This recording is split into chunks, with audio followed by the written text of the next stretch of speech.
¿cierto? Está cargando. ¿Se ve, cierto? Se ve. Bien, súper. Comenzamos entonces, para no atrasarnos más. Profe, acuérdese que tiene que grabar. Ah, verdad. Muchas gracias. Siempre se me olvida el tema de la grabación porque normalmente estoy acostumbrado a usar Zoom, y no usar meetings, y el Zoom uno programa y graba automáticamente, entonces siempre se me pasa, ¿ya? Pero de todas formas,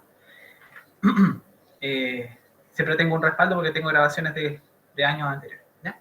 Entonces, en la parte introductoria, ¿no es cierto? Lo que vamos a ver en esta segunda clase, en este segundo módulo, es hablar, ¿no es cierto?, de fluidos reales, ¿ya? Dejamos atrás los fluidos ideales, me imagino que se acuerdan lo que era un fluido ideal, ¿o no? ¿Cómo se comportaba cuál era la característica de un fluido ideal?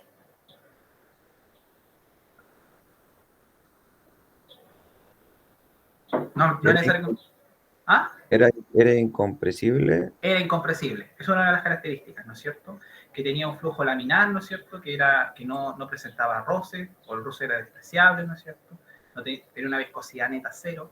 Son algunas de las características que tenían los fluidos ideales, ¿no es cierto? Ahora vamos a pasar a los fluidos reales, ¿ya? ¿No es cierto? Los fluidos que son más cercanos a nuestra situación. Entonces, ¿cuál era el fluido ideal? ¿No es cierto? El fluido ideal era un líquido que no era viscoso, es decir, no presenta viscosidad o se asume una viscosidad cero, y por lo tanto, para efectos de nuestro modelo, era súper útil, ¿ya? Era como el modelo de los casos ideales en ciertas características, ¿ya? Presenta un flujo estacionario, ¿no es cierto? Es decir, un flujo que se mueve, ¿no es cierto?, en un solo frente. Es un fluido incompresible, como muy bien dijo Ignacio, ¿no es cierto?, que es un fluido que si uno aplica presión, su volumen no cambia, es constante, ¿ya? Y tiene un flujo irrotacional, ¿no es cierto?, que no presenta ciertas turbulencias características de ciertos fluidos, ¿ya? Entonces, si nosotros comparamos un fluido ideal, ¿no es cierto?, el fluido ideal es el que avanza, ¿no es cierto?, en un solo frente. Avanza todas las partículas del fluido avanzan a la misma velocidad, como un solo frente, porque asumimos que la viscosidad es cero, ¿no es cierto? O no hay roce contra las paredes. Pero sabemos que un fluido real no es así porque las partículas de fluido están cercanas a las paredes del tubo que lo contiene, ¿no es cierto? Tiene una viscosidad y por lo tanto el roce con las paredes del tubo va haciendo que pierda velocidad y por lo tanto las partículas que están en el centro de nuestra tubería avanzan más rápido y las que están más cerca de la periferia avanzan más lento, producto de la misma viscosidad que les estaba comentando anteriormente. Entonces, los fluidos reales, ¿no es cierto?, que es lo que vamos a conversar ahora, son fluidos donde existe un efecto de fricción entre las partículas adyacentes, es decir, dejamos de considerar que la viscosidad no importa, ¿ya? Ahora la viscosidad es un factor importante, ¿ya? Porque estamos considerando de que las partículas interaccionan con todas las partículas que están alrededor de ellas, ¿no es cierto?, incluyendo las paredes del tubo. Además, que para que exista flujo, oh, me salió un gallito, para que exista flujo, se tienen que romper estas interacciones, es decir, si no rompemos las interacciones del roce o la fuerza que se opone al movimiento, no va a haber flujo, ¿ya? El fluido no va a avanzar en la dirección en la cual está dirigiéndose, sino que va a quedarse de manera estacionaria, va a detenerse, ¿ya? El flujo de fluidos reales también produce calor, y esto evidentemente es algo que todos saben, la fricción, ¿no es cierto?, que ustedes hacen con sus manos genera calor, ¿ya? Por la energía, ¿no es cierto?, de cinética y la fricción que genera calor propio de frotarse las manos, ¿ya? Un fluido que pasa a través de una cañería genera calor también, ¿ya? Evidentemente, entre más rápido pase el fluido a través de una cañería, más caliente se va a poner por la fricción, a tal punto de que uno puede tomar una cañería y si el agua pasa muy rápido dentro de la cañería, uno se puede quemar solo por la fricción que calienta el tubo de metal, por ejemplo. Y además, ¿no es cierto?, posee viscosidad, por lo tanto es un fluido que es compresible, ¿ya? Es un fluido que, si bien no es tan compresible como los gases, sí podemos comprimirlo y su volumen cambia, ¿ya? Entonces el fluido real tiene una serie de complicaciones que nos van a hacer mucho más compleja, valga la redundancia, la situación de cálculo y la aplicación de las fórmulas. Entonces, ¿qué nos dice la ley de viscosidad de Newton? ¿Ya? Que es la que se utiliza para hablar de viscosidad en términos de fluido. Es que, ¿no es cierto?, la viscosidad, ¿no es cierto?, depende del sentido del movimiento. Acuérdense que nosotros cuando aplicamos una fuerza cortante, un esfuerzo cortante, el fluido se desplaza, ¿ya? Generamos desplazamiento del fluido, a diferencia, ¿no es cierto?, que un sólido, que el sólido se deforma, por ejemplo, ¿ya? ¿Ya? Entonces, este concepto de viscosidad, ¿no es cierto?, se considera como un vector, tiene una dirección porque tiene un sentido, ¿no es cierto? Y además, ¿no es cierto?, para efectos de la ley de viscosidad de Newton vamos a trabajar con viscosidad dinámica o absoluta. ¿Ya? Acuérdense que habían dos tipos de viscosidades, una viscosidad dinámica y la otra es la viscosidad intrínseca del fluido. Y además es un factor que está en función de la velocidad y de la distancia, ¿ya? Es decir, dependiendo, ¿no es cierto?, de la fuerza que nosotros estamos aplicando, vamos a generar una determinada velocidad en el fluido, ¿no es cierto?, que va a depender de su viscosidad dinámica, y, ¿no es cierto?, la distancia que va a recorrer ese mismo fluido en un determinado sentido, ¿cierto? Entonces, cuando aplicamos una fuerza cortante desde arriba, ¿no es cierto?, lo que va a hacer es que el fluido avance, ¿ya? En este caso no es como un libro, pero se asemeja mucho al movimiento que tienen, ¿no es cierto?, las páginas del libro cuando uno aplica un esfuerzo constante desde arriba y el fluido se mueve hacia los costados, ¿no es cierto? Las unidades, ¿no es cierto?, de la viscosidad absoluta o dinámica están en funciones, ¿no es cierto?, de kilogramos por metros por segundo. Esas son las unidades en el sistema internacional y hay que tener ojo porque cuando nosotros utilizamos estas ecuaciones es necesario tenerlas en consideración para poder ir eliminando las unidades y al final quedarnos con el resultado en las unidades correctas, ¿ya? Las unidades de viscosidad pueden ser newton por segundo partido por metro cúbico, que es lo mismo que decir kilogramos partido por metro por segundo, o, ¿no es cierto?, dinas por segundo partido por centímetro cuadrado, ¿no es cierto? Y esta unidad de gramos partido por centímetro por segundo, es lo que nosotros conocemos como poids, ¿ya? Los famosos poids, centipoids, que describen la viscosidad absoluta o dinámica, ¿ya? Entonces, cuando yo les hable, ¿no es cierto?, de poids, ustedes tienen que hablar, ¿no es cierto?, en términos de gramos por centímetros por segundo, ¿ya? Son equivalentes. O kilogramos partido por metro por segundo, que también es lo mismo, ¿ya? Ahora, dependiendo de las características de viscosidad y del comportamiento que tenga un determinado fluido,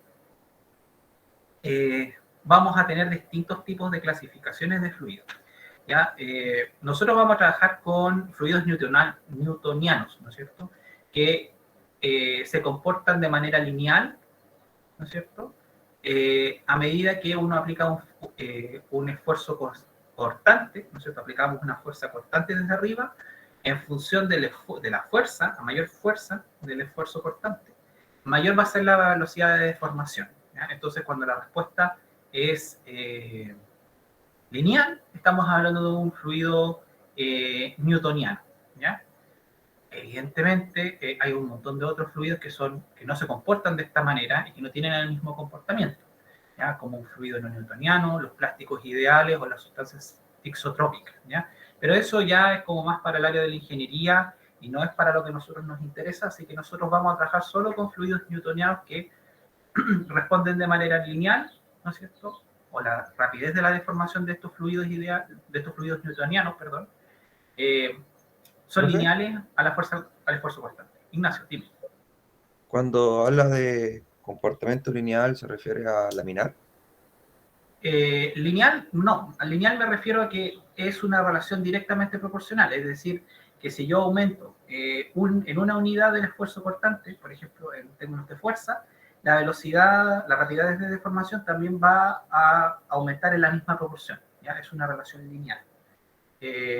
Pero aquí si te fijas el fluido newtoniano no se comporta de la misma manera, ¿ya? Y cuando uno aplica un determinado esfuerzo cortante, ya el comportamiento deja de ser lineal. Hay ciertas zonas que son lineales, pero después nos vamos a dar cuenta que después empiezan a subir como de forma exponencial. Entonces son comportamientos diferentes, ¿ya? Ahora, ¿por qué yo le estoy hablando todo esto? ¿Ya? ¿Por qué estamos hablando de la viscosidad? Porque cuando nosotros estamos hablando, ¿no es cierto?, de un fluido real avanza de manera no uniforme a lo largo de nuestra tubería.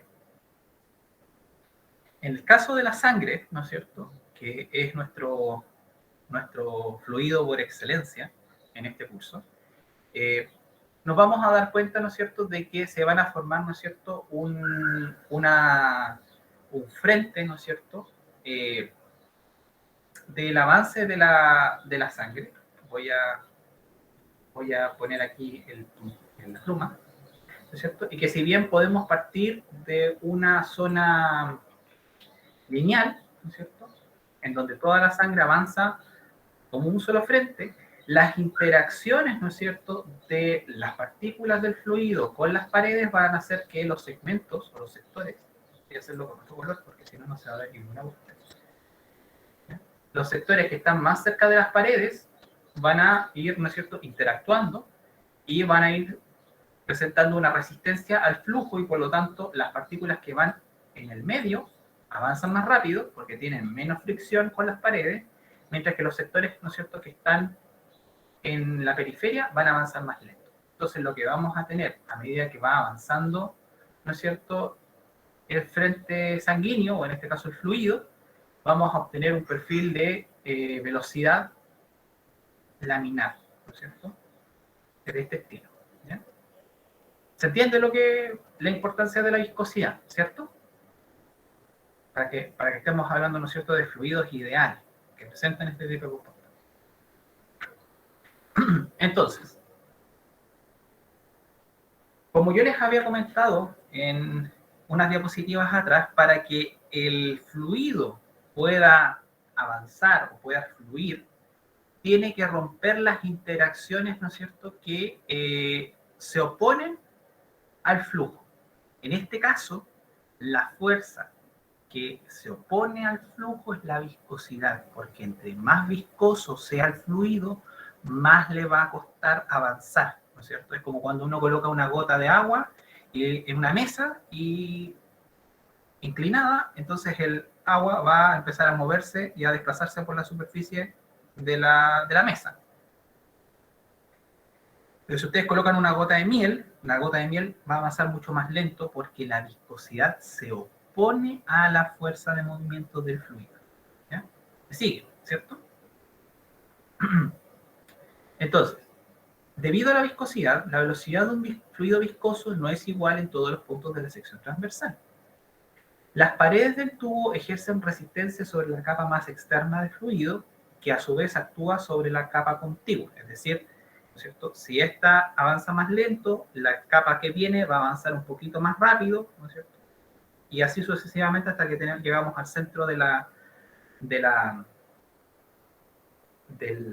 circunferencia. Entonces, la ley de Poisson nos va a relacionar varios elementos, ¿no es cierto?, que es la dirección del flujo, ¿no es cierto?, que es hacia dónde se está moviendo nuestra sangre, las fuerzas de viscosidad que se oponen a ese movimiento, y además, ¿no es cierto?, la relación del diámetro, más bien del radio, de nuestra tubería o de nuestra cañería, en este caso, ¿no es cierto?, del segmento o de la sección transversal por la cual está avanzando nuestro fluido, ¿ya? Y que evidentemente va a tener una relación entre el radio máximo, ¿no es cierto?, y la distancia o el anillo puntual en el cual estamos determinando la velocidad en ese segmento, ¿ya? Porque acuérdense que la velocidad en este punto, ¿no es cierto?, es diferente a la velocidad que está acá y la que está acá, ¿no es cierto? Entonces, aquí hay una relación entre la posición que nos encontramos en en el perímetro de la circunferencia, que va a depender del radio, y, ¿no es cierto?, las fuerzas de viscosidad y de dirección de flujo que están haciendo avanzar nuestro fluido. Entonces, físicamente, ¿cómo podemos relacionar estos factores? La fuerza impulsora que empuja el fluido a través de la cañería, pensando en un sistema fisiológico, la fuerza que empuja la sangre a través de una arteria o a través de una arteriola o capilar, va a ser, ¿no es cierto?, una presión, ¿cierto? ¿Qué presión podría ser?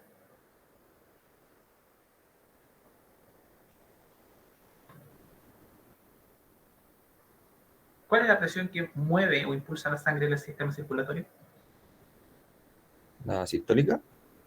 La sistólica, ¿no es cierto? El corazón. El corazón genera a través de los latidos, ¿no es cierto?, sístole, diástole, la presión necesaria para que la sangre fluya a través del sistema circulatorio, ¿cierto?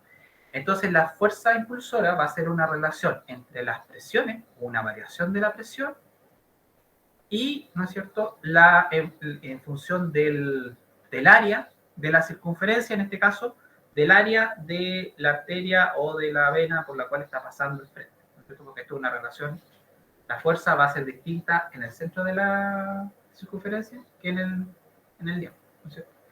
Y la fuerza que se opone a esa presión o a ese avance del torrente sanguíneo va a ser la viscosidad de la sangre, ¿ya? La viscosidad de la sangre puede cambiar.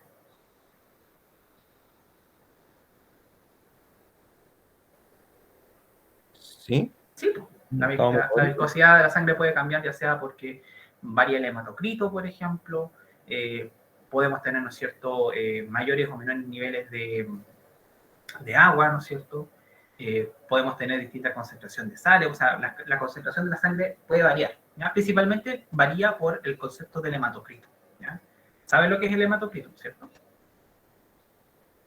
los glóbulos rojos. Glóbulos rojos, glóbulos blancos, ¿no es cierto? Todos los componentes celulares, plaquetas que están en la sangre, ¿ya? Ese es el hematocrito. Entonces, la relación de la fuerza de viscosidad va a ser 2pi por r, en el fondo la circunferencia, ¿ya? Una es el área, la otra es la circunferencia, L, ¿no es cierto?, que es el largo del segmento, el largo por el cual, ¿no es cierto?, está avanzando nuestro fluido, mu, que es, si no me equivoco, la viscosidad cinemática, y dB en dr, ¿no es cierto?, que es la velocidad en función del radio, ¿ya? Acuérdense que nosotros tenemos que imaginar esto en 3 dimensiones, ¿ya? Si bien nosotros estamos viendo una imagen en 2D, esto tiene una circunferencia en donde el centro, ¿no es cierto?, la velocidad en el centro de la circunferencia es mucho más rápida que la que está en la periferia, ¿no es cierto? Entonces aquí lo vemos representado en esta ecuación, en donde la fuerza que impulsa, ¿no es cierto?, a la sangre, ¿no es cierto?, va a ser, ¿cierto?, una diferencia, ¿no es cierto?, de la presión que P1, ¿no es cierto?, que avanza, menos la presión 2, ¿no es cierto?, nos va a dar un delta P. Esto va a ser un delta P. Y por otro lado, ¿no es cierto?, tenemos la velocidad, ¿no es cierto?, que la velocidad va a ser en función del radio, es decir, dependiendo de dónde nosotros estemos parados, si estamos parados acá, si estamos parados acá, si estamos parados acá, o estamos parados acá, vamos a tener distintas velocidades. Bueno, por dicho, aquí, ¿cierto? En donde en el centro voy a tener una mayor velocidad del fluido y en las paredes voy a tener una menor velocidad del fluido simplemente por el efecto de la viscosidad, ¿ya? Entonces, si nosotros entendemos que estos son una fuerza impulsora y una fuerza que se opone a esa fuerza impulsora, lo podemos establecer, ¿no es cierto?, como una diferencia, como una resta acá arriba, ¿no es cierto? En el fondo, esta ecuación que está acá, ¿cierto?, está aquí, y esta ecuación que está acá, ¿cierto?, va a estar acá, ¿cierto? Se resta, porque se oponen, son fuerzas opuestas. Ahora, eso es una gradiente de velocidad, ¿no es cierto?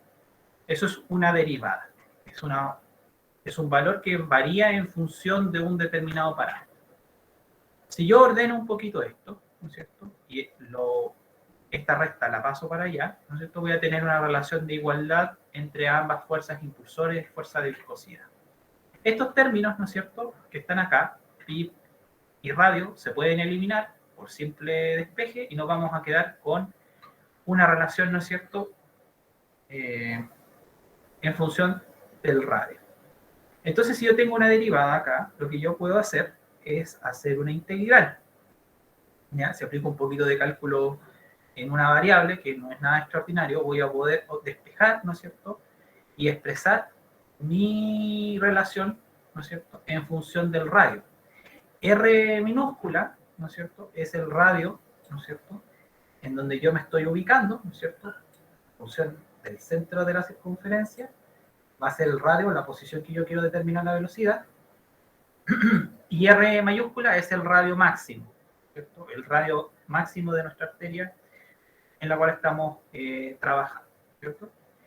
2L, ¿no es cierto?, y mu, ¿no es cierto?, que es la valor de viscosidad, ahí creo que se cambió la letra, pero es lo mismo que estábamos hablando de viscosidad cinemática, en función de la velocidad. Entonces, esto nos va a expresar, ¿no es cierto?, o va a quedar expresado como que la velocidad del fluido va a depender de la variación de presión en función de 4 veces la viscosidad por el largo del segmento de cañería o de tubo que nosotros estamos avanzando, en función, ¿no es cierto?, del radio máximo y el radio en el cual nosotros queremos medir la velocidad. ¿Me entendieron? ¿O es muy confuso? ¿Cómo Sí, llega profe. esto? ¿Se entiende, cierto? Sí, profe, pero ¿N sería la viscosidad? N sería viscosidad. Sí, Ah, ya. viscosidad cinemática, creo que ahí me equivoqué con la letra. ¿Ya? Ahora. Profe, uh-huh. ¿y la R mayúscula qué significa? R mayúscula es el radio de la arteria. ¿Ya? Es el radio máximo. ¿Ya? Veámoslo de la siguiente manera. ¿Ya? Voy a dibujarlo aquí en verde. Supongamos que ustedes estamos viendo la circunferencia o la arteria aquí, ¿no es cierto? La estamos mirando de frente. Este es el centro de la arteria, ¿no es cierto? La velocidad sanguínea no va a ser lo mismo en este punto, ¿no es cierto?, que en este punto, ¿no es cierto? Entonces yo sé que esto tiene un radio máximo, que es el radio de la arteria, que va a ser R mayúscula. ¿Ok? Me van siguiendo, ¿cierto? Ahora, si yo quiero determinar, ¿no es cierto?, la velocidad en este punto que está acá, este va a ser un valor de R minúscula.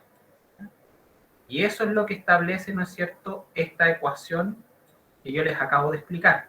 Establece el valor de velocidad del fluido en función del radio que ustedes establezcan. Entonces ustedes se pueden parar en cualquier punto, ¿no es cierto?, del fluido, o sea, de la circunferencia, perdón, y van a poder determinar la velocidad, ¿ya? Porque es una relación entre el radio, entre los radios, el radio máximo y el radio mínimo. Por eso se aplica una integral. ¿Se entiende, cierto? ¿Sí?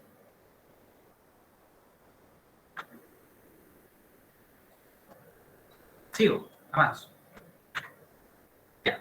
Ahora, si ustedes se acordarán, ¿no es cierto?, se acordarán de la clase pasada, nosotros habíamos dicho que el caudal, que no es lo mismo que velocidad, caudal,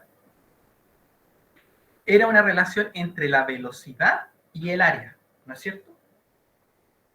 ¿Se acuerdan, cierto? Sí, profe. Entonces, ¿qué pasaría si yo reemplazo ese valor de velocidad que yo obtuve en esta ecuación, ¿no es cierto?, que está aquí? Yo lo tomo y lo reemplazo acá. ¿Qué pasaría? Entonces, reemplazaría, ¿no es cierto?, el valor de velocidad, y haciendo un pequeño ajuste matemático, ¿no es cierto?, que en el fondo va a ser eso mismo que está ahí abajo, eliminando, ¿no es cierto?, la función de pi, nos vamos a llegar, mejor dicho, a una expresión de caudal, ¿no es cierto?, Q, en función de la presión, el radio máximo, pi y los otros valores constantes. Entonces ustedes van a poder determinar el caudal en función del radio y de la presión. ¿Ya? Radio máximo, porque en el fondo al aplicar una integral, ¿no es cierto?, y haciendo los despejes correspondientes, estos elementos se van a eliminar y nos vamos a quedar con un valor de r a la cuarta. ¿Ya?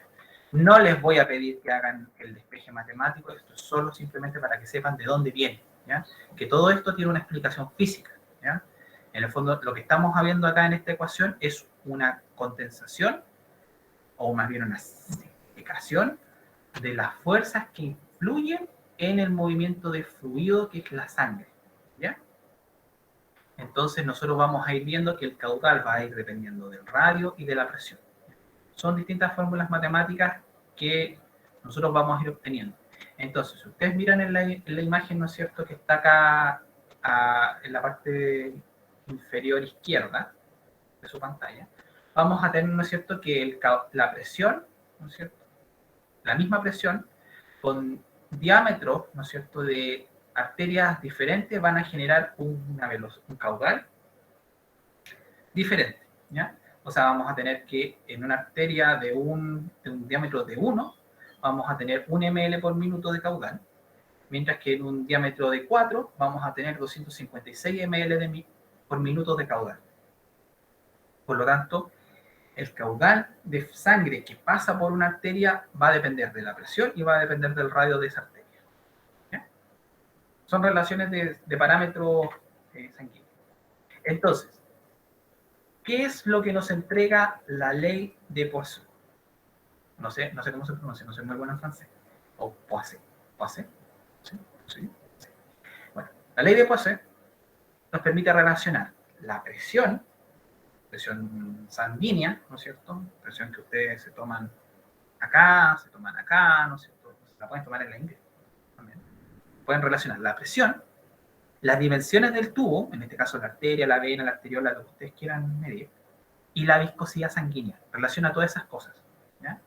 ¿Para qué? Para determinar el flujo sanguíneo. Entonces, ¿qué es lo que podemos obtener de la ecuación de Poisson? Podemos obtener que el flujo es directamente proporcional a la presión. A mayor presión sanguínea, mayor flujo. Segundo, que el flujo es inversamente proporcional al largo de la arteria. ¿Ya? A mayor largo, menor flujo. El flujo es directamente proporcional al radio a la cuarta. Y el flujo es inversamente proporcional a la viscosidad. Entre más viscoso el medio, menos flujo sanguíneo. ¿Ya? Toda esa información viene en la ecuación que está ahí. ¿Me siguen? ¿Cierto? ¿O hay alguien que se perdió?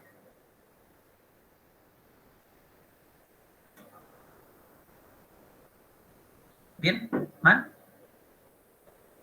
Por mi parte, bien, profe. Entonces, ¿cuáles son las implicaciones biológicas de la ley de Poisson? ¿No es cierto? Primero, la viscosidad sanguínea y los perfiles de flujo, ¿no es cierto? Como les comentaba anteriormente, la sangre no tiene una viscosidad constante, puede cambiar, ¿ya? Y evidentemente si hay un cambio en la viscosidad, nosotros vamos a tener un cambio en el flujo de la sangre. Entonces, la viscosidad de la sangre normal, ¿no es cierto?, que tiene un contenido de plasma, agua, ¿no es cierto?, y hematocrito constante, es aproximadamente 3,5 por día a la menos 2 POAS, ¿no es cierto? Por eso yo les coloqué en la diapositiva, la segunda diapositiva, tercera diapositiva, las unidades de los POAS, ¿ya? Porque vamos a trabajar con esa unidad. Esto está directamente relacionado con el hematocrito. A mayor cantidad de hematocrito, mayor es la viscosidad. O sea, si ustedes tienen una persona con una viscosidad sanguínea menor, va a tener un distinto flujo sanguíneo que una persona que tiene un hematocrito normal, ¿ya? Por ejemplo, una persona que tiene problemas de producción de glóbulos rojos, por ejemplo, anemia, va a tener un distinto flujo sanguíneo, ¿ya? Por ejemplo, la hiperviscosidad en los sujetos hipertensos, ¿no es cierto?, está aumentada en forma acumulativa. Y por otros factores de riesgo como el tabaco y las dislipidemias, ¿no es cierto? Como la persona que tiene una hipertensión, ¿no es cierto?, o que, por ejemplo, tiene una dislipidemia, supongamos que, qué sé yo, tiene una alta cantidad de grasas en sangre, va a tener una sangre más viscosa, ¿ya? Y ese cambio en la viscosidad puede generar un cambio en la presión arterial y en el caudal de la sangre, ¿no es cierto? Porque también está relacionado con la presión. Si el flujo es constante o el caudal es constante y la viscosidad aumenta, lo que vamos a producir es un cambio de presión arterial, ¿ya? Y eso genera hipertensión.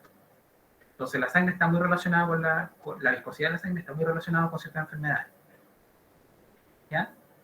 Además, la viscosidad plasmática está aumentada por la hipertensión arterial debido principalmente al aumento de fibrinógeno, ¿no es cierto? También podemos encontrar que el incremento de ciertos componentes del hematocrito también pueden afectar la viscosidad de la sangre, ¿ya? Entonces, por ejemplo, ¿cuándo podemos tener cambios en la viscosidad sanguínea? Podemos tener cambios en presencia de anemia, ¿no es cierto? Como les comentaba, en donde tenemos, ¿no es cierto?, un hematocrito bajo. O podemos tener la policitemia, en donde vamos a tener un aumento del hematocrito y una disminución del plasma. Entonces, todos estos cambios de viscosidad pueden generar un cambio de presión sanguínea y un cambio en el flujo, ¿ya? Entonces, como ejemplo, determinar el caudal para una arteria de 4 milímetros de diámetro y 2 centímetros de largo con una presión arterial de 17 kilopascales, asumiendo una viscosidad sanguínea normal. ¿Qué pasa con la presión si la viscosidad aumenta a 3,5 por 10 a la menos 2 pascales? No, eso no es normal. La normal es la de abajo, ¿ya? Entonces vamos a hacer ese ejemplo. Les voy a dar 15 minutos. ¿Cuánto creen que se demoren en hacer este ejercicio?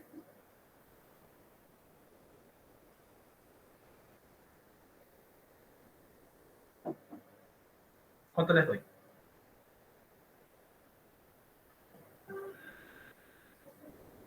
Yo creo que 15 está bien. O 15. sea, si lo terminamos, o sea, todavía no lo terminamos. Hagámoslo en 15 minutos. Les voy a dar hasta las 3 para que intenten hacer el ejercicio. Y después lo resolvemos juntos, ¿ya? ¿Ok? Y después de eso tendríamos el coffee break. Y después seguimos con resistencia hidrodinámica, otro coffee break, y después vendría, ¿no es cierto?, lo último que sería la ley de Fick. Eso sería todo lo que tendríamos que ver. Entonces les voy a dejar el ejercicio ahí. Anoten esto, que acá está, bueno, acá está la ley de Poisson, la que está con flechita morada. Espero que lo hayan anotado.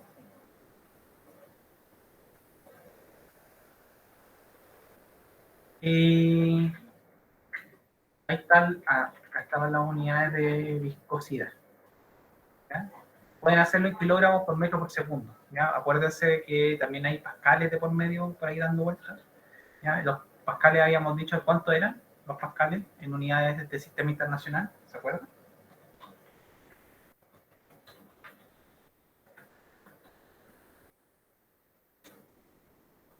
Newton partió. Kilogramos partido por metro partido. Ah, Kilogramos partido por metro Metro. segundo al cuadrado. Ya. ¿Ya? O sea que lo tendríamos que transformar. Claro, o sea, aquí si este ramo, o esta unidad más bien, más que ramo, es bien fácil. Lo único que necesitan saber es convertir unidades, ¿ya? Porque yo no les voy a pedir que deriven las ecuaciones porque no es el objetivo del curso, ¿ya? Es más bien aplicar la fórmula a contextos fisiológicos, ¿ya? Entonces, vamos a darles 15 minutos para que desarrollen ese ejercicio y volvemos en un rato más, ¿ya? Voy a poner la cámara, voy a aprovechar a avanzar en otras cositas, ¿ya? Igual voy a estar conectado, así que me avisan cualquier cosa.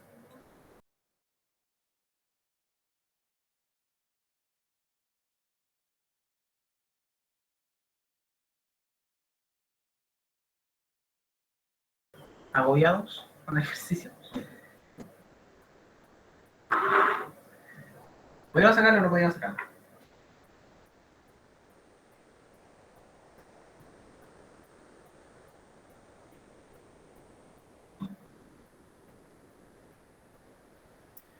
Profe, al menos yo no sé muy bien cómo partir. Ya, partamos. Vamos a partir para el ejercicio. Entonces dice determinar el caudal para una arteria de 4 milímetros de diámetro y 2 centímetros de largo con una presión arterial de 17 kilopascales, ¿no es cierto? Asuma una viscosidad sanguínea de 3,5 por 10 a la menos 3 pascales por segundo. Entonces lo que tenemos que hacer ahora es acordarnos de la fórmula, ¿no es cierto? La fórmula que decía es Q es igual a delta P por pi por R a la cuarta partido por 8 N, ¿no es cierto?, por N. ¿Ya? Entonces, ¿qué es lo que vamos a tener? Vamos a tener que Q es igual a delta P, ¿no es cierto?, por, dijimos, pi por R a la cuarta dividido 4 N, ¿no es cierto?, mu, creo que es mu, N, ¿no es cierto? Esa presión la vamos a tomar como la variación sanguínea. Profe, no es 8. Perdón, 8. Tienes toda la razón, es 8.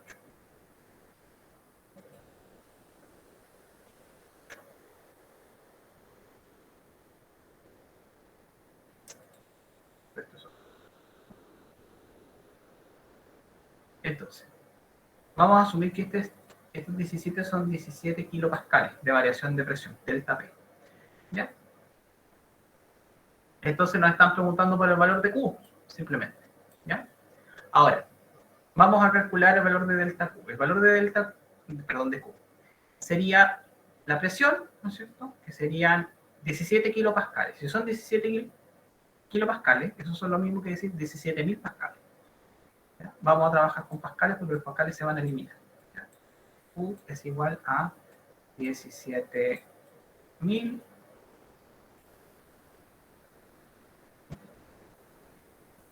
pascales, ¿no?,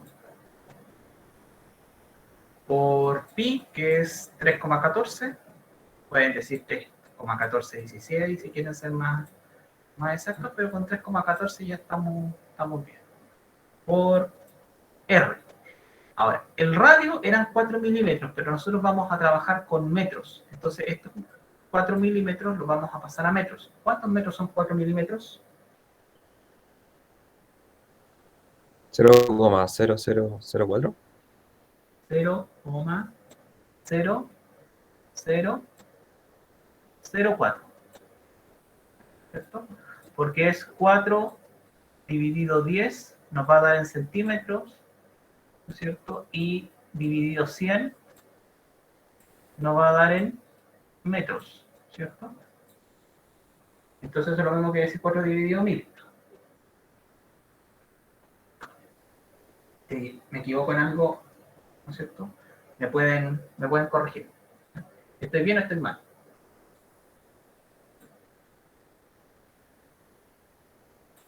Creo que estamos bien.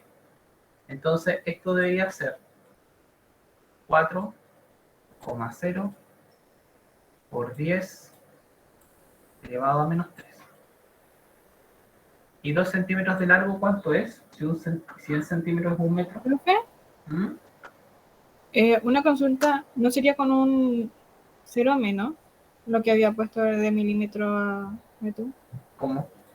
Que usted puso 3 ceros después Sí, de la... no, era uno menos anterior, la anterior, que no sé si le escuché mal a su compañero la cantidad de ceros, pero es 4,10 a la menos 3 metros. ¿Ya? Ahí sí. Porque es 4 dividido 1000. ¿Ya? Y 2 centímetros, ¿no es cierto? 2 centímetros. Hay que dividirlo por 100. ¿No es cierto?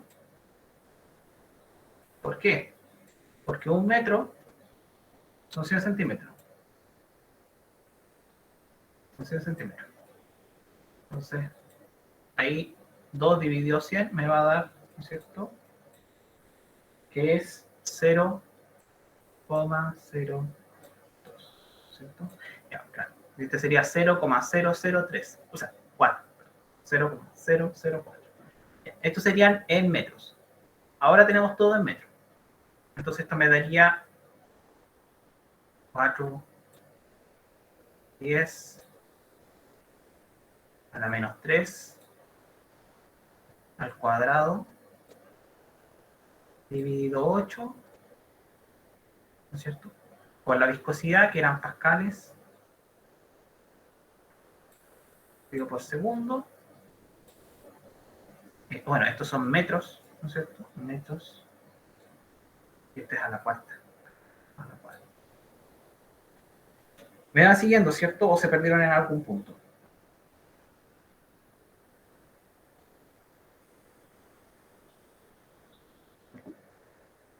Por... Ah, perdón. Y no coloqué la viscosidad. Ustedes no me dicen nada, se quedan callados. 8, ¿cierto? Por 3,5 por 10 a la menos 2 por L, que dijimos que el largo era 0,02 metros. ¿Ya? Ok. ¿Estamos bien? ¿Alguien tiene alguna opinión diferente, discrepa con lo que acabo de colocar acá? ¿O no? ¿Bien? ¿Sí? Ya. Entonces aquí lo que podemos hacer es darnos cuenta inmediatamente que los pascales se van a eliminar con los pascales, ¿cierto? Porque se están dividiendo, se eliminan mutuamente. ¿Y esto cómo nos va a quedar? Nos va a quedar que Q es igual a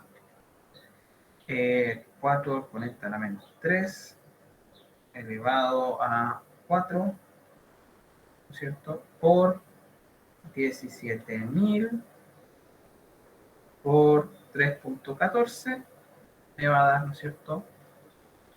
1,37 por 10 a la menos 5 metros a la cuarta dividido 3.5 exponente a la menos 2 por 8 por 0,02 y eso me va a dar 5,6 por 10 a la menos 3. 5,6 por 10 a la menos 3, ¿qué? Esto es metros, ¿no es cierto? Partido por segundo. ¿Ya? Entonces Q, estoy bien.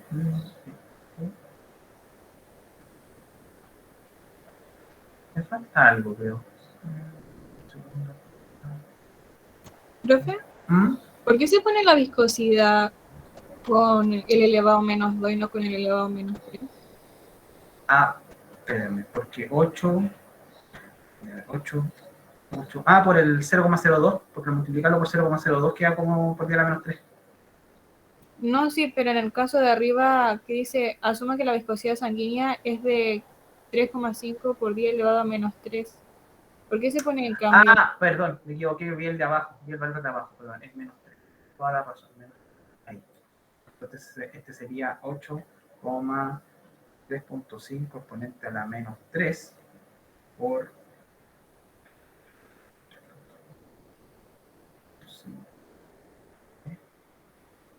0,02. Esto nos va a dar 5,6 por 10 a la menos 4. Tienes toda la razón. Voy a corregir.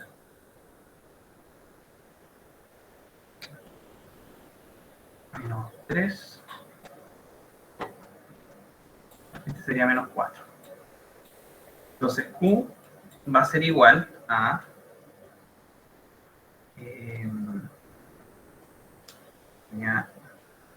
1.37 exponente a la menos 5 dividido 5.6 exponente a la menos 4.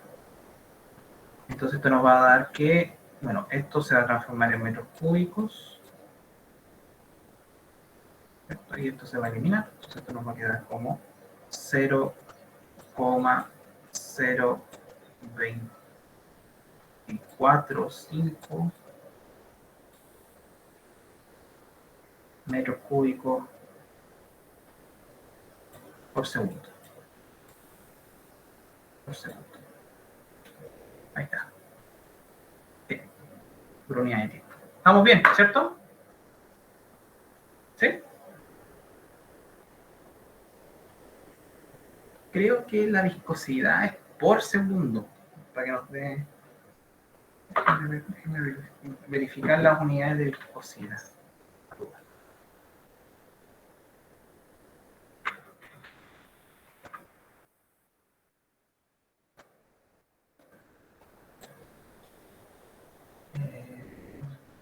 Sí. Esto no es dividido, es por segundo. Ahí está. Por eso me daba tan raro el valor de por segundo.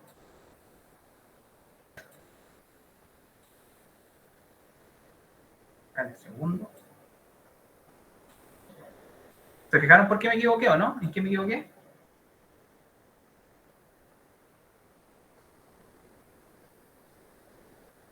No, profe.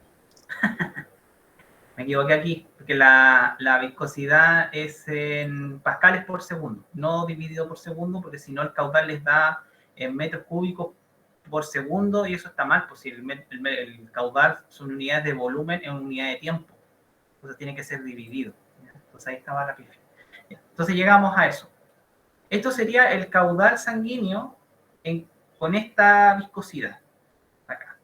Ahora lo que ustedes tienen que hacer es, ahora que ya tienen el caudal es constante, ¿ya? Eso nosotros lo habíamos conversado la clase pasada. Entonces, para hacer la segunda parte de qué pasa con la presión si la viscosidad aumenta, tienen que reemplazar. Esta Q va a quedar igual, esto queda igual, esto cambia, esto queda igual, esto queda igual, esto queda igual, y lo que tienen que despejar es el delta P. ¿Ya? Así, viendo al ojo, ¿qué le debería pasar a la presión sanguínea si la viscosidad aumenta?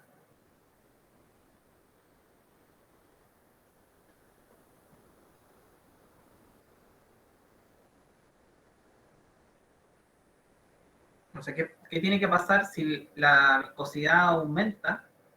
¿Qué le va a pasar a la presión para mantener el caudal constante? ¿Debería aumentar? La presión aumenta, correcto. ¿Ya? Para mantener el valor constante. O sea, si uno aumenta, el otro también tiene que aumentar para mantener el valor de Q constante. Entonces, eso explica por qué cuando ustedes ven en este caso una disminución de la viscosidad va a generar una presión. Estaba haciendo el ejercicio, pero está bien lo que tú dijiste.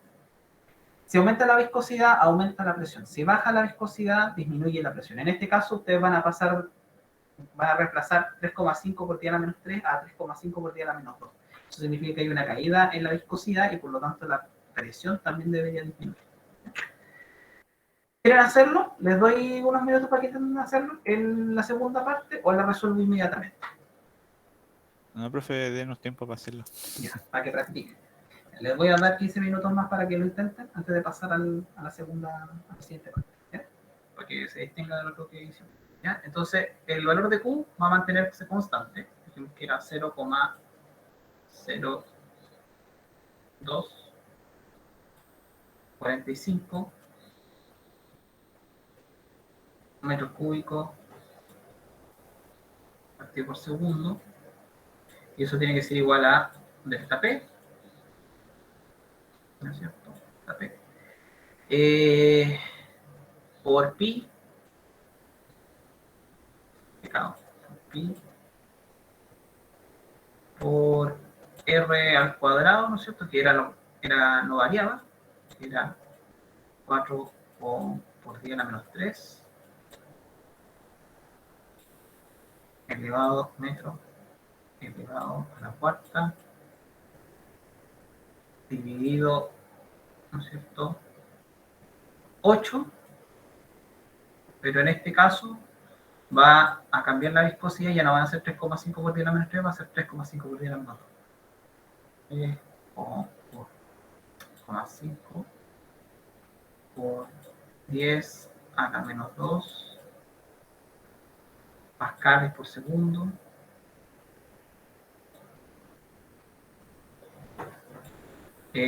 Pascales por segundo por 0,02, ¿cierto?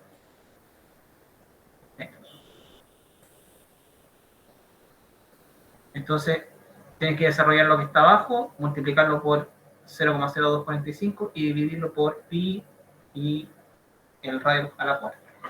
¿Eso que les va a dar? 8 por 3,5 por 10 a la menos 2 por 0,02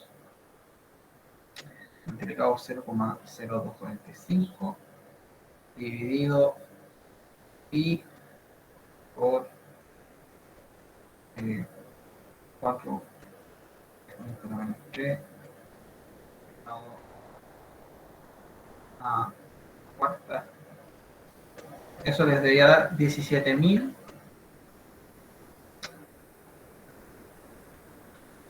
en equilibrio. Aumentó. 17.000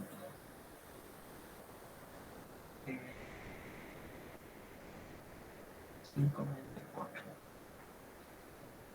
Este es el valor de pi. ¿Cuánto les da a ustedes?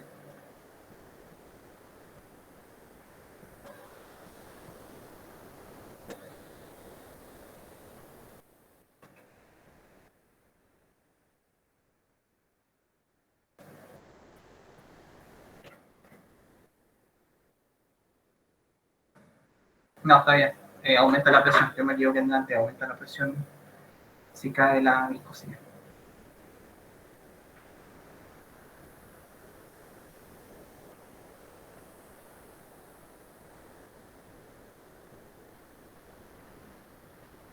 Sí, no, está bien.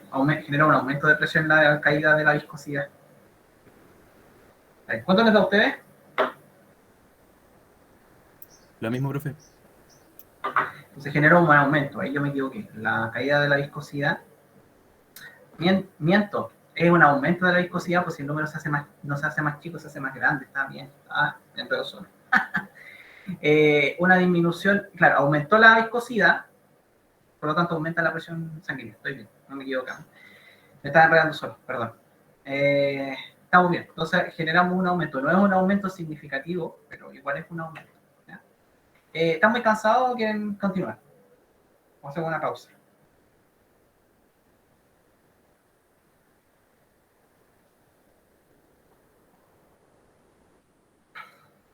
Descanso, profe.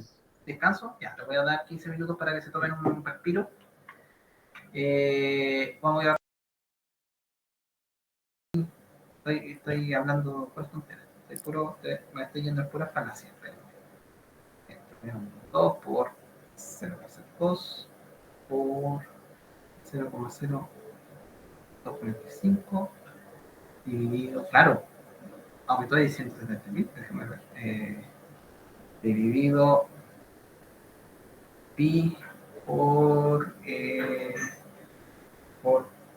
4 exponentes a menos 4 exponentes a menos elevado a 4.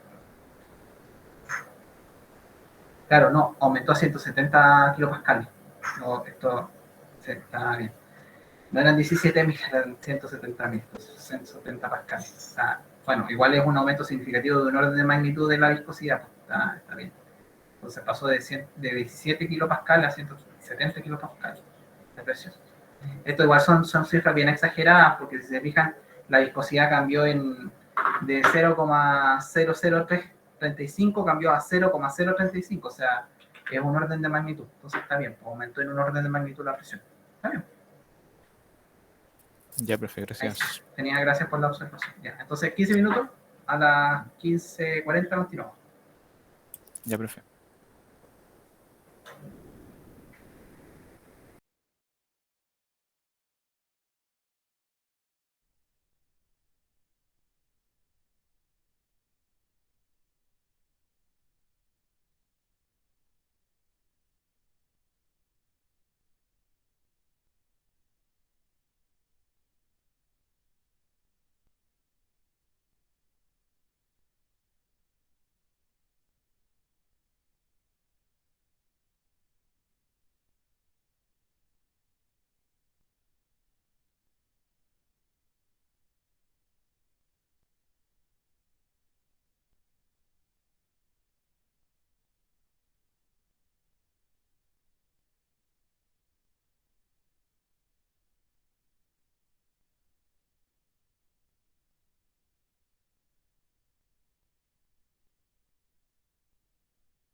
¿Cómo va, chiquillo?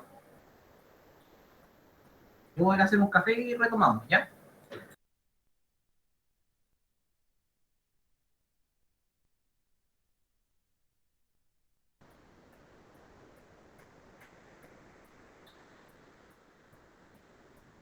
Ya, súper. Ya, chiquillo. Entonces, vamos a hacer lo siguiente. Vamos a continuar con la parte de segunda parte. Entonces, dentro de lo que nosotros hablamos de que, ¿no es cierto?, la viscosidad se puede entender como un efecto de la resistencia. Entonces, ¿ustedes conocen la ley de Ohm? No, profe, por lo menos yo no. ¿Nunca hubieron electricidad? Bueno, Sí, es la porque resistencia al paso de la electricidad. correcto, ¿no es cierto? De los circuitos, ¿no es cierto? Circuitos paralelos, circuitos en serie, ¿no es cierto? Y ese efecto de la resistencia nosotros también lo podemos aplicar a sistemas fisiológicos, ¿ya? Entendiendo de que el flujo de una corriente eléctrica es análogo al flujo de un fluido, ¿no es cierto? Es muy fome que no tenga mi cámara prendida, ¿o no? Como para proponer mi cámara para que no sea tan fome. No, profe, no se preocupe. Aparte que me veo re poco, pero para que sepan que estoy acá. Entonces, nosotros podemos considerar que si despejamos la variación de presión de nuestra ecuación de Poisson, podemos pasar todos estos términos dividiendo, que estaban acá, ¿cierto? Los podemos pasar al otro lado del factor, ¿no es cierto?, del caudal, y todos estos factores son, en el fondo, las constantes de resistencia, ¿ya? Entonces, todo este término, si es constante, la densidad es constante, el radio es constante, pi y el largo son constantes, todo esto lo podemos transformar en un término de resistencia hidrodinámica. Q es el caudal y delta P, ¿no es cierto?, es la presión. Y esto es análogo a la ley de Ohm, en donde I, ¿no es cierto?, es la corriente, y que corriente básicamente es el flujo de electrones en un circuito eléctrico. En este caso, nosotros en resistencia hidrodinámica, para nosotros el análogo a la corriente es el caudal, porque el caudal es volumen por unidad de tiempo, y en el caso de, ¿no es cierto?, de la corriente eléctrica son la cantidad de electrones que pasan por unidad de tiempo. Entonces son análogos. ¿Ya? La resistencia hidrodinámica es análogo a la resistencia eléctrica, ¿no es cierto? Todo circuito eléctrico tiene una resistencia. Y el voltaje o la variación de voltaje, nosotros podemos hacer una analogía con la variación de la presión. ¿Se entiende esto? ¿Cierto?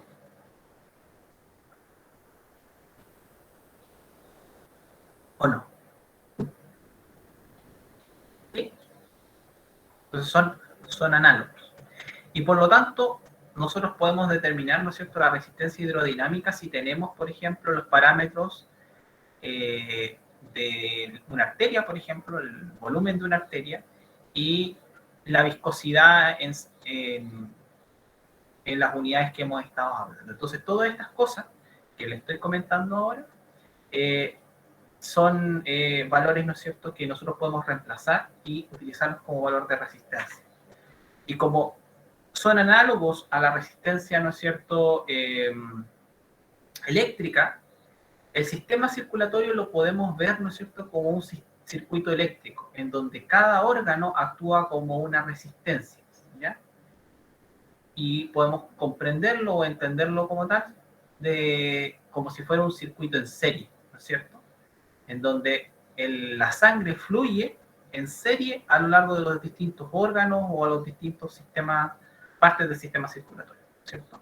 Y también podemos entenderlo como un circuito en paralelo, en donde las resistencias, ¿no es cierto?, se van sumando si son en serie, y las resistencias en paralelo también tienen una relación aditiva. ¿Me siguen o no? Quizás las personas que tuvieron física en el colegio, que alcanzaron a ver, ¿no es cierto?, todo el tema de la resistencia eléctrica, se acordarán más, ¿o no? Sí, profe.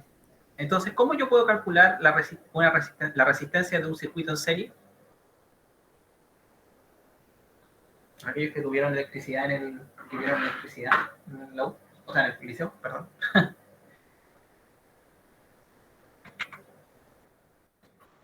¿Cómo puedo saber la resistencia de un circuito si tengo las resistencias de un circuito en serie? ¿Sumándolas? Sumándolas, ¿no es cierto? Efectivamente. Entonces, cuando nosotros tenemos un circuito en serie, ¿no es cierto? Simplemente la resistencia del circuito completo es la sumatoria de la resistencia. En el caso de un circuito en paralelo, ¿no es cierto? La resistencia en paralelo, o bueno, 1 dividido la resistencia del sistema en paralelo va a ser la sumatoria de la inversa de las resistencias individuales. 1 dividido la resistencia 1 más 1 dividido la resistencia 2, etc. ¿no es cierto? Toda la resistencia. Entonces yo puedo saber la resistencia generada por todo un circuito considerándolas como un sistema eléctrico. Ahora, de la misma manera en que trabajamos con electricidad, podemos relacionar, ¿no es cierto?, el trabajo y la potencia del sistema hidrodinámico basándonos, ¿no es cierto?, en la presión y la resistencia. ¿Ya? En un circuito eléctrico ustedes pueden determinar la potencia del circuito eléctrico o del sistema eléctrico que ustedes están montando. ¿En qué unidades se miden la potencia? Ahí abajo, en la esquina, abajo, a la izquierda.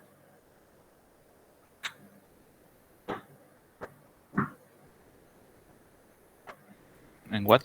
En watts, ¿no es cierto? Uno mide en watts. Entonces, usted me imagino que aquellos que tienen un poquito más de nociones de electricidad saben que los circuitos eléctricos, la potencia se mide en watts. Entonces, ¿qué órgano nosotros podríamos determinar la potencia en nuestro sistema circulatorio? ¿El corazón? El corazón. El corazón actúa como si fuera un motor eléctrico. ¿Ya? O sea, si hacemos la analogía con un sistema, ¿no es cierto?, eléctrico que tiene una determinada potencia, nosotros también podemos determinar la potencia del sistema circulatorio y por ende podemos determinar la potencia del corazón. El trabajo que hace el corazón en este circuito hidrodinámico. ¿Ya? Entonces la viscosidad de los fluidos tiene una consecuencia importante. ¿Ya? Si se quiere que circulen, hay que seguir empujando. Eso significa que el corazón tiene que latir constantemente para empujar la sangre a través del sistema. Entonces hablamos de potencia gastada. ¿Ya? Y es por eso que nosotros no podemos trabajar con fluidos ideales cuando queremos hablar de potencia, porque si no, no tendríamos viscosidad, y sin viscosidad no hay esfuerzo, y sin esfuerzo no hay potencia, no hay trabajo. Entonces necesitamos calcular la potencia como la energía disipada por el rozamiento por unidad de tiempo, y que se libera en parte en forma de calor. Entonces podemos determinar, podemos establecer que la potencia es la relación entre el caudal, ¿no es cierto?, por la presión del sistema circulatorio. Y por lo tanto también podemos expresar en términos matemáticos, haciendo despejes con las ecuaciones anteriormente mencionadas en esta clase. La potencia también se puede expresar como la variación de la potencia al cuadrado dividido la resistencia hidrodinámica del sistema. ¿Ya? Es decir, nosotros podemos calcular la resistencia de todo el sistema hemodinámico y con esa resistencia, en función de la variación de la presión, calcular la potencia.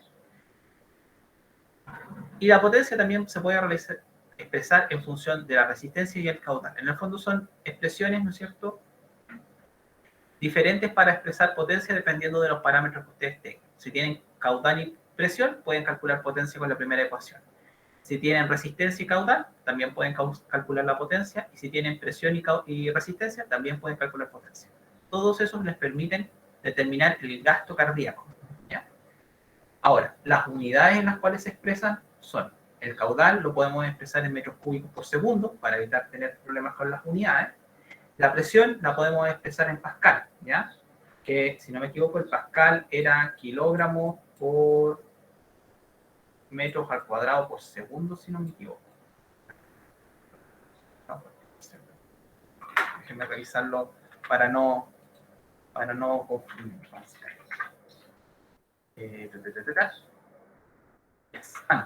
Pascal es metro por segundo al cuadrado. ¿Ven? Así digo una burrada. Nuevamente. Pascal son kilogramos partido por metro segundo al cuadrado. ¿Ya? Y los watts, ¿no es cierto?, son los joules partido por segundo. Y bueno, el joule también lo pueden expresar como unidad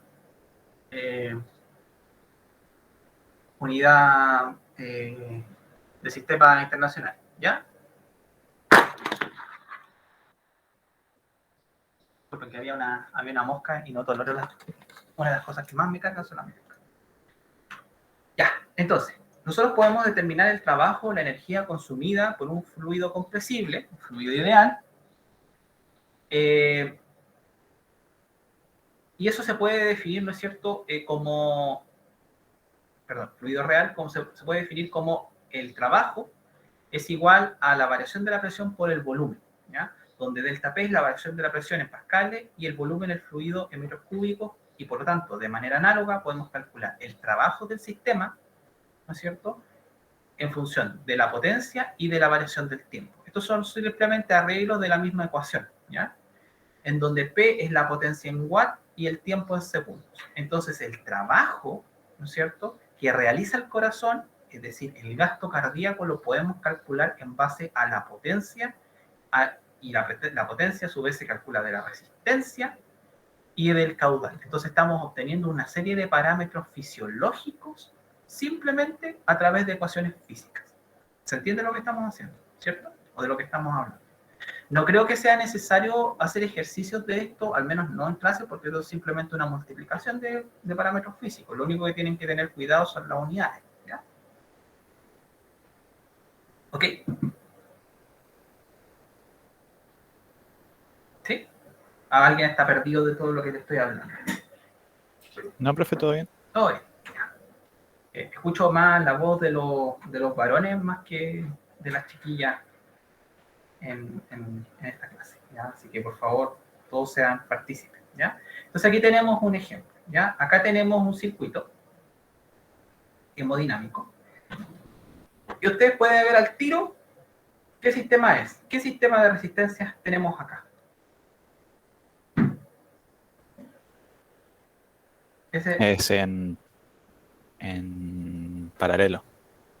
En paralelo, muy bien, es un circuito en paralelo, ¿no es cierto? Porque sigue esta imagen, ¿no es cierto? Que es la típica que uno cuando está en el colegio le ponen, ¿no es cierto?, esta imagen, ¿no es cierto? Y aquí hay una resistencia, aquí hay otra resistencia, aquí hay otra resistencia, ¿cierto? Y bueno, acá tenemos, ¿no es cierto?, la fuente de poder, ¿cierto? En este caso nuestra fuente de poder, ¿quién es? El corazón, ¿no es cierto? Porque él es el que hace el trabajo para impulsar la sangre. Entonces, acá tenemos, ¿no es cierto?, la resistencia 1, resistencia 2 y la resistencia 3. Entonces tenemos una sumatoria de resistencias, pero, ¿no es cierto?, ojo que como es una resistencia en serie, 1 partido por la resistencia total va a ser igual a 1 partido por la resistencia 1, ¿no es cierto?, más 1 partido por la resistencia 2, ¿cierto?, más 1 por la resistencia 3,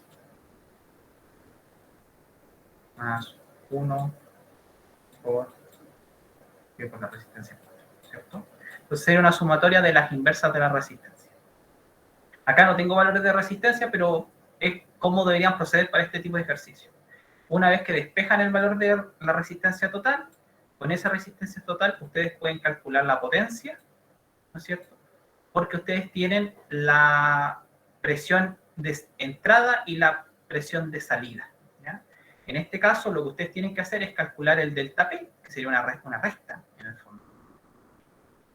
Y tienen el volumen. Entonces, para determinar la potencia, ¿no es cierto?, si tienen la resistencia y tienen la variación de presión, pueden utilizar esta ecuación para determinar la potencia. Y teniendo la potencia, pueden determinar el trabajo, ¿no es cierto?, porque tienen el volumen y ya acaban de calcular la potencia. Y con eso obtienen el trabajo. ¿Fijan? Este ejercicio era re simple. Lo único que tenían que hacer era usar las fórmulas, ¿ya?, y tener cuidado de las unidades. Acá la única pillería que podrían tener es que este está en litros. Y los litros lo tienen que pasar a metro cúbico. Ojo que metros cúbicos no es lo mismo que litros. Litros son centímetros cúbicos, no metros cúbicos, ¿ya? Metros cúbicos es el volumen de una piscina, ¿ya? Las piscinas están en metros cúbicos. Nos vamos a saltar el coffee break porque creo que vamos a a terminar con lo último. ¿Queda alguna duda de esto? El trabajo de potencia yo creo que es como bien intuitivo, considerando de que esto es algo que generalmente se asocia a la parte de circuito eléctrico y no es difícil, ¿ya?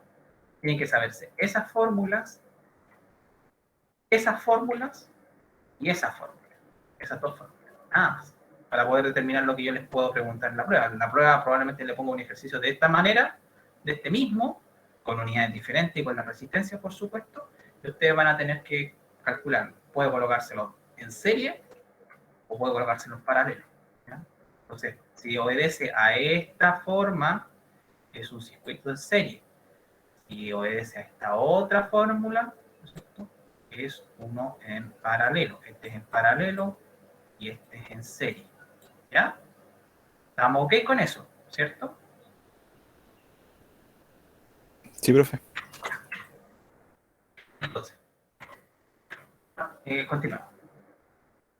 El flujo, vamos a hablar un poquito de flujo difusivo.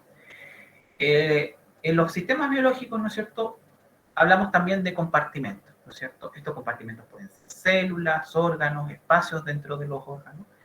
Y evidentemente cada uno de estos espacios o estos compartimentos tienen distintas concentraciones de moléculas, ¿ya? En un lado puedo tener una alta concentración de qué sé yo, sales, y en el otro tengo una baja concentración. Entonces, el flujo de materia desde altas concentraciones a bajas concentraciones, nosotros lo llamamos difusión. Este es el flujo difusivo, es un tipo de flujo que depende, ¿no es cierto?, de la gradiente de concentraciones que podemos tener en un compartimento y en el otro. Por difusión pasiva, la concentración de especies entre dos compartimentos que originalmente o inicialmente tenían la misma concentraciones diferentes, se iguala, ¿ya? ¿Qué va a pasar? La concentración de este va a disminuir y este va a aumentar hasta que sean iguales, ¿cierto? Este lado con este lado van a tener la misma concentración a lo largo del tiempo.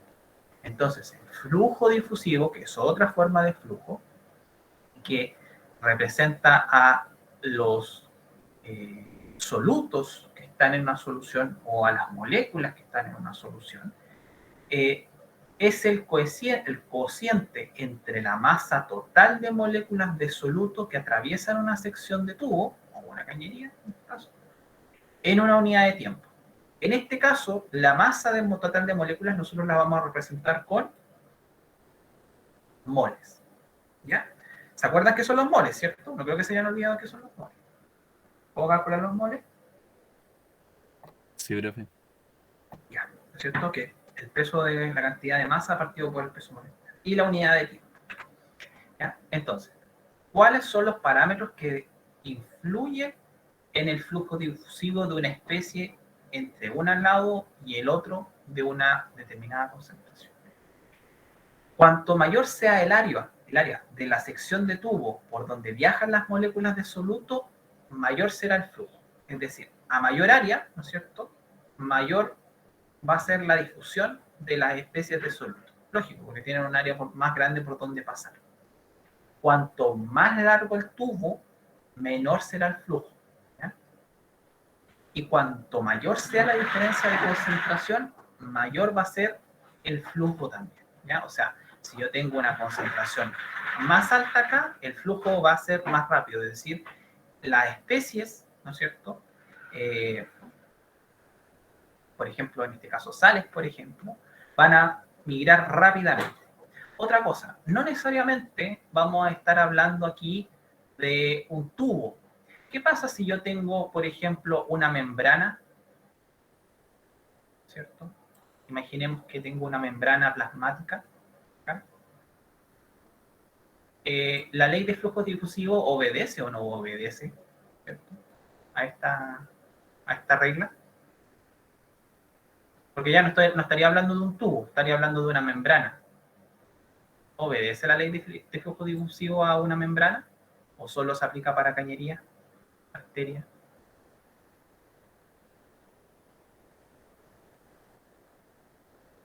Porque esto es un tubo, ¿no es cierto? Estamos pensando que esto, que chueco, es un tubo así, ¿no es cierto? ¿aplica esto o no aplica a una superficie de membrana? Yo creo que sí.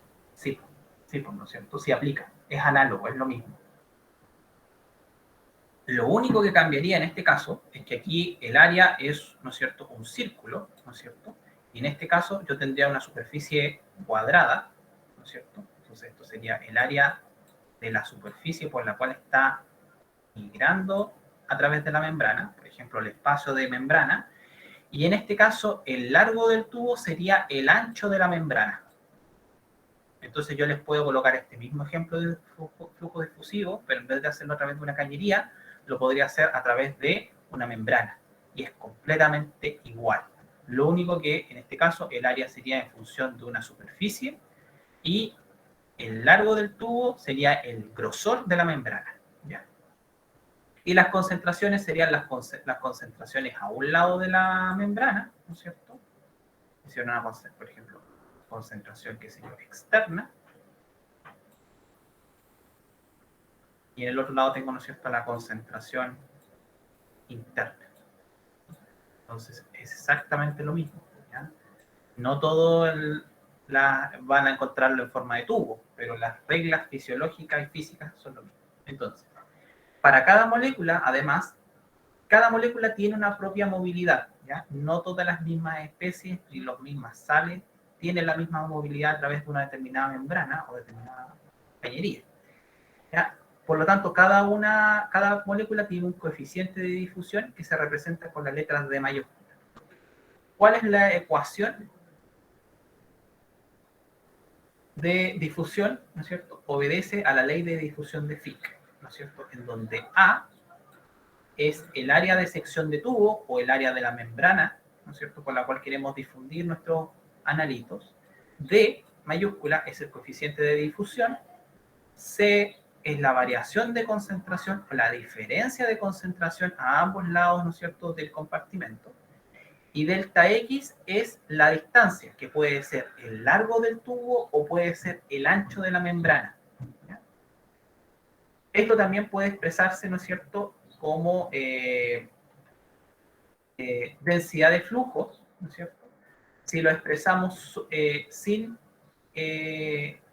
utilizar el área, ¿no es cierto? Entonces podemos tener flujo difusivo, ¿cierto?, que se presenta con esta letra griega, y la densidad de flujo que es con esta otra letra. No me acuerdo, que sí, creo que una es rho y la otra es sigma, creo, no estoy seguro.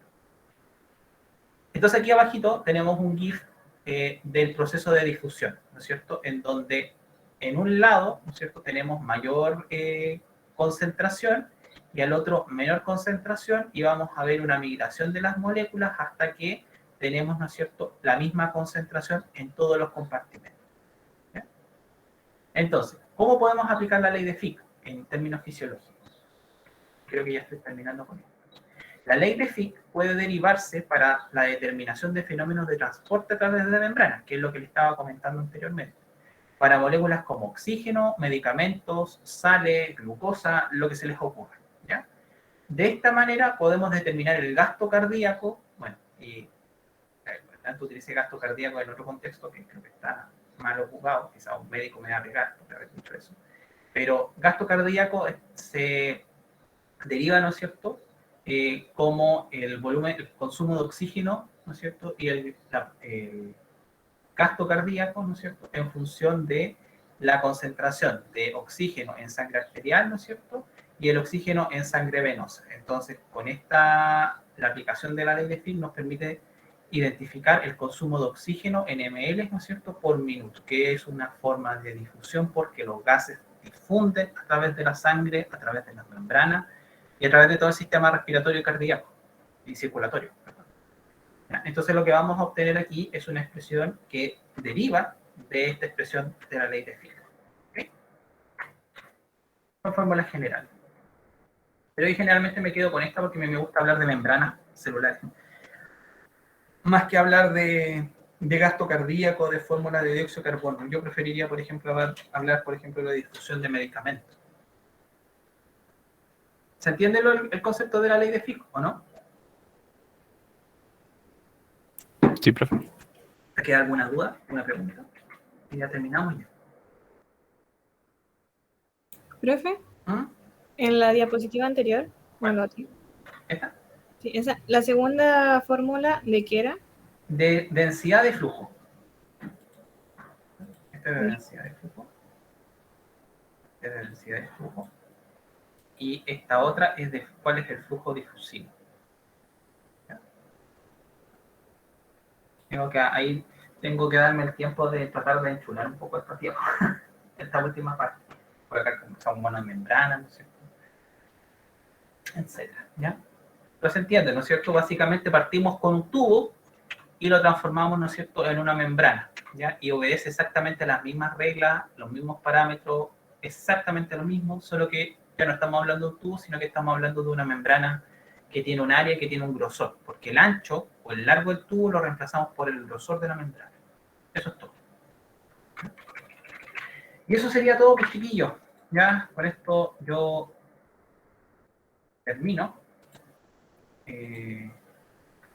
Termino la parte de hemodinámica. No sé si nos queda todavía un taller. A mí la profe me dijo que teníamos un taller. ¿No? Pero no sé si es para esta semana o más adelante.